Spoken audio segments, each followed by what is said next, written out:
तो दोस्त, जिस हिसाब से मैंने एनर्जी देखी मैग्रेगर की, मुझे ये एनर्जी मिसिंग लग रही थी। बहुत सालों से ये एनर्जी मिसिंग थी। खुद देख यार, पूरा फाइट कार्ड अकेले बंदे ने अपने कंधे के ऊपर उठाया हुआ है। जब ये प्रेस कॉन्फ्रेंस हुई, मैक्सिमम क्वेश्चंस कॉनर मैग्रेगर से पूछे गए। 4 फाइटर बैठे थे सिर्फ स्टेज के ऊपर। It is what it is, you will find out Saturday night. इन 2 लाइनों को हटा दो तो भाई साहब वहां पर मैक्स होलोवे भी नहीं बैठे थे। कुछ नहीं कहा उन्होंने बस एक बार ये कहा था कि तुमने मुझे पहली फाइट में नॉकआउट नहीं किया तो मैं वो हार नहीं मानता। यानी कि वो तो बस यहाँ पर मोटा पे चेक कमाने आए हैं। जीत गए तो जीत गए, बढ़िया बात है। अगर प्रेजेंस देखी जाए तो बेनवा सैंडिनी की भी प्रेजेंस बिल्कुल 0 थी। वो वहां पर 1 क्वेश्चन 2 क्वेश्चन का नॉर्मली जवाब देने आए थे, बाकी उनका कोई कंट्रीब्यूशन नहीं था वहां पर स्टेज के ऊपर। आप ये कह सकते हैं कि हीमैन जैसे बालों वाले पैडी पिमलेट से जब पूछा गया कि क्या आप सबसे बड़े सुपरस्टार या सबसे बड़ा पॉप आपको मिला है, यानी कि दर्शक आपका नाम सुनते ही कूद पड़े हैं क्या? बोले नहीं, मैग्रेगर का नाम सुनते ही कूद पड़े हैं। यानी कि वो भी मैग्रेगर को पानी मारने लग रहे थे वहां पर।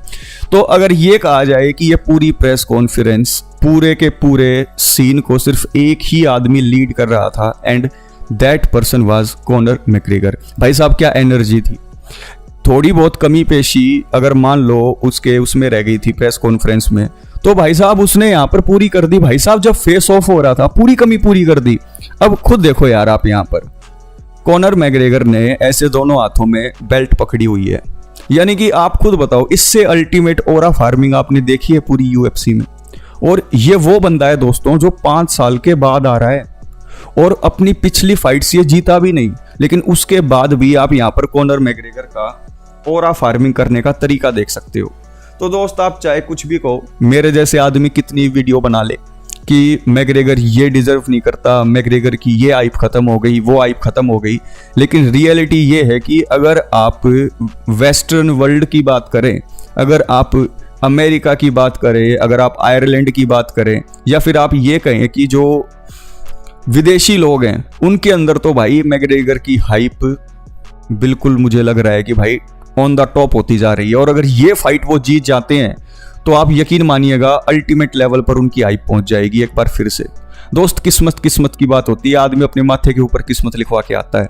हाँ, स्किल्स होना एक अलग बात है, लेकिन जहां पर अचीवमेंट की बात आती है दोस्तों, बहुत सारी चीजें किस्मत के ऊपर भी छूट जाती है। तो मुझे ऐसा लगता है कि किस्मत का बहुत धनी है मैग्रेगर, लेकिन टांग टूटने के बाद क्या ये फाइट के अंदर रिटर्न करेगा, ये देखने वाली बात होगी। तो आज की प्रेस कॉन्फ्रेंस के अंदर दोस्तों हाईलाइट ये रही कि it is what it is भागते हुए आए, लाइफ जैकेट पहन के। ये इशारा कर रहे थे, ये दिखाना चाह रहे थे मैग्रेगर को कि देख ले इस जैकेट को, तुझे इसकी जरूरत पड़ेगी जब तू मुझसे फाइट करेगा, नहीं तो डूब जाएगा तू, इतना प्रेशर डालूंगा तेरे ऊपर। लेकिन भाई साहब ये खुद जाकर हैंग हो गए मैग्रेगर के सामने।